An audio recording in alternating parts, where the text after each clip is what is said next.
বাচ্চাদের কেউ না নিয়ে যায়, কারণ ক্ষতি যেন না হয়। পূর্ণ করে সবাইকে ভালো রাখুন।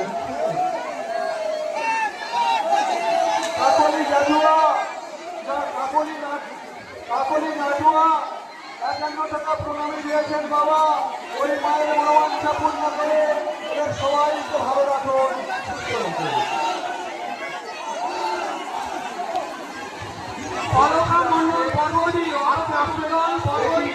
তুমি কামরা করেছো, আমরা তোমার কাছে নিয়েছিলাম। অলকা মন্ডল পর্বতী করে দাও বলে কামরা নিয়ে চলেছো। যারা ফুলে ফল তুলে উপরে দিকে তুলবে, কেন কাপড় লেগে যায়। অলকা মন্ডল পর্বতী তুমি কামরাটা নিয়ে চলেছো। এইমাত্র আমার বৌমা, ওনার দুটো ছেলে, আমার ভাইপো, একজন